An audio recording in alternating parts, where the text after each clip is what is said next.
3 касания, сетка аут. Игра сегодня предстоит непростая, но очень интересная. Первыми на площадке сошлись команды Нальчик и Малгобек-1. Две партии по 25 очков, где каждая выявит победителей этапа. Сегодня для поклонников волейбола здесь настоящее зрелище.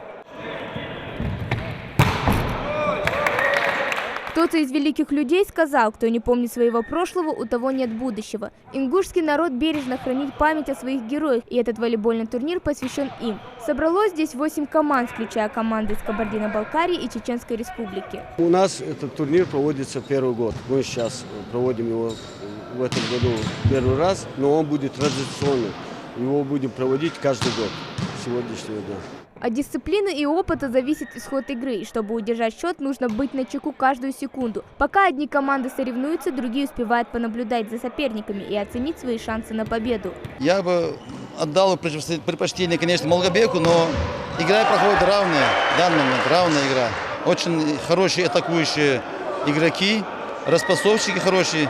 Ну, точно так же и у Нальчика есть свои распасовщики, известные нам, уже давно мы с ними сотрудничаем, играем. Команды совещаются и выстраивают стратегию игры. Профессионализм волейболистов приковывает внимание зрителей. Соперники ведут бескомпромиссную борьбу, а каждое очко поддерживается бурными аплодисментами. Борьба разыгралась не на шутку, а по итогам 2 встреч в лидеры выбилась команда из Кабардино-Балкарии. Спортсмены признаются, что победу одержали благодаря своему тренеру, который играл в амплуа доигровщика. Это самый сложный после связки, наверное.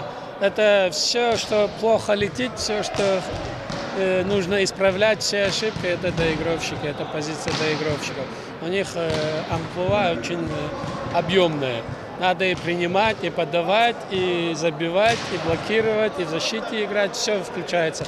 Очередная победа – это лишь стимул идти дальше, а поддержка команды – это то, что нужно, особенно если ты единственная женщина на площадке. Интересная была игра. Своих соперников мы давно знаем, не один год встречаемся, уже на лет 5-7. Но очень приятно побороться. Всегда команды в Ингушетии, в Чечне сильные. Мы рады всегда приезжать. Приглашаем, проводим у себя турниры. Очень прекрасный спортивный комплекс.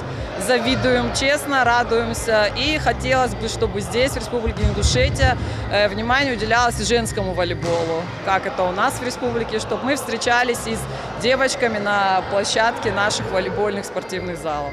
Здесь играют как ветераны волейбола, так и молодое поколение. По словам Исиды Урбекова, объединенные турниры очень полезны, чтобы показать, как нужно совмещать опыт и молодой энтузиазм. Спортсмен признается, что волейбол играет со школьной скамьи, однако любовь к этому виду спорта не иссякает, несмотря на различные травмы.